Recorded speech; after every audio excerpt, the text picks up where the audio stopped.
Another soul to join my legions. Double KO! That's 3! Wow, 4 in a row!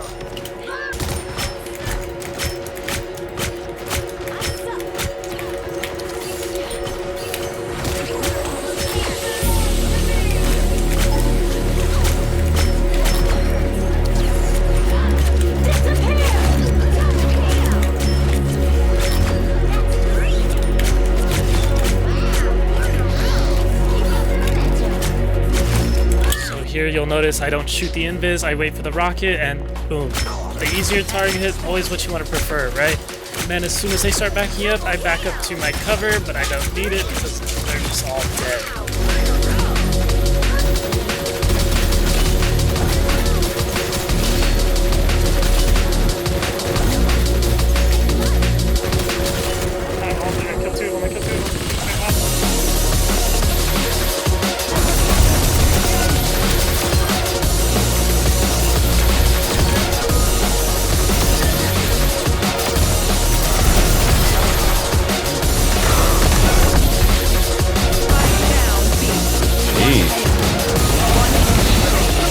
They're clean, bro.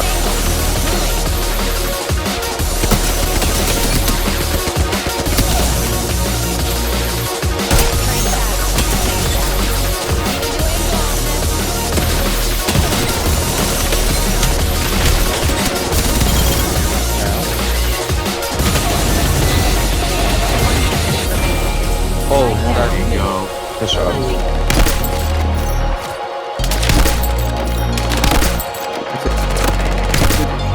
Waiting on the left side.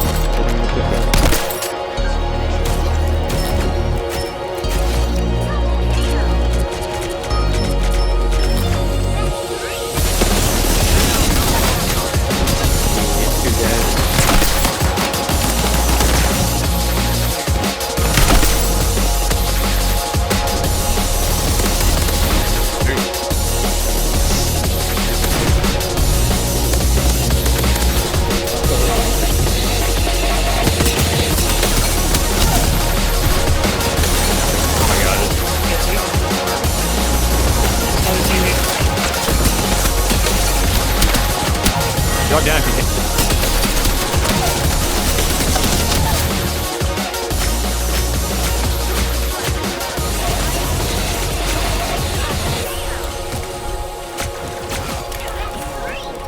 We'll reach the checkpoint. Keep up the momentum. Only 60 seconds left. Double KO!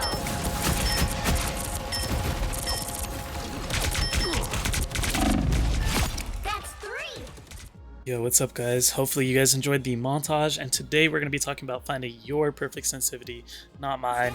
You guys can still use my sensitivities that I use across all my games if you want, but we really want to find yours. So first of all, don't trust programs like AimLabs or Oblivity that claim to have a built-in find your perfect sensitivity test. If you run these tests multiple times like I have, you'll notice you get a different perfect sense almost every single time, and here's why. Your performance is relative to whatever sensitivity you just played on. The test pushes you to one extreme, then pulls you back down, and suddenly your low sensitivity feels 10 times slower than it actually is, just because you were on something so much higher a minute ago. It's never actually perfect, and in my opinion, it's just a waste of time. So the real way to solve this is Corporate Surf's form isolation method, a training principle he developed for the AIM training community. I've talked about it multiple times across multiple of my videos. I'm still a huge believer of it. The idea is simple, right? You train each muscle group in your hand, wrist, shoulder, and forearm individually. Do that, and you become great across multiple sensitivities instead of just feeling locked into just one. Once you've trained on the lows, highs, mediums, and even higher than high sensitivities, you can move between them without that something feels off sensation, which a lot of people tell me about. I have been doing this for the past 8 months, and I can confidently say it does work. I have switched over from one main sensitivity to having multiple per game, and now I've even played on stream Hela on 10 centimeters, and I was able to match the exact same crit rate and body shot rate that I have already. For the isolation training itself, check out my previous video where I break down my full Kovacs routine. It's the easiest way to hit all 4 muscle groups. If you're not sure where you're falling short, use EVXL. On the viscose benchmarks, it'll help you identify exactly where you need work so you're not training blind. So guys, as we can see on the viscose benchmarks on the EVXL app, you'll see on the left it says arm, wrist, fingertip, and blending. Surf likes to add in that fourth kind of muscle group, which is shoulder, right, on the lower sensitivity side. So this is kind of how you can track what you need to work on. For example, here you can see my wrist aim might need a little more work. Now, if any of you guys watching this actually do want to be aim coached, I can go ahead and help you out. I can also help you out as far as coaching for rivals or your favorite game, whatever you really need help with. As long as this is my expertise, like Apex, Rivals, and Valorant, I will be able to help you, but mainly we're looking for Kovacs. So here's the truth, there's no single formula for a perfect sensitivity, but I have landed on sensitivities that are perfect for me per game. I haven't changed them since the day I set them, and I feel zero discrepancy switching between games even when the actual sensitivity values are drastically different. If you put in the work, you'll be solid in any game you play.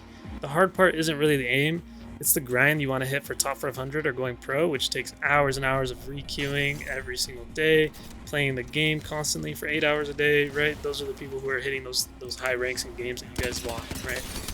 So really, to kind of find your perfect sensitivity per game, you kind of just have to pick a sensitivity within the range of the game that supports it, right? Here's all the different ranges for each game. You just want to find one, lock it in, right? You could go slower. For example, my Valorant sensitivity is way over on the right side compared to my other sensitivities, but I still kind of use this chart to get a generalization for my other games.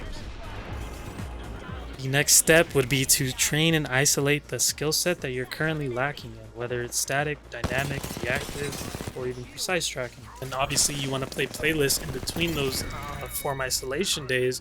You're doing those viscose benchmarks, right? You want to have a day or two where you're doing static playlists or a dynamic playlist. So you need to train those weaknesses as you see them fit. Other than that, I am now in ties with XP League, which is an esports company, which I've been kind of working on the last few months that I've been gone from YouTube.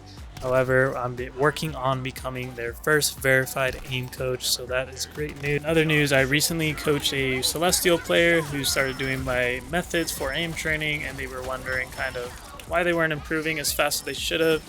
We had a really great session, and I'll be uploading the video for that soon, so you guys who are interested in maybe getting coached by me can kind of get an idea of what happens during these coachings.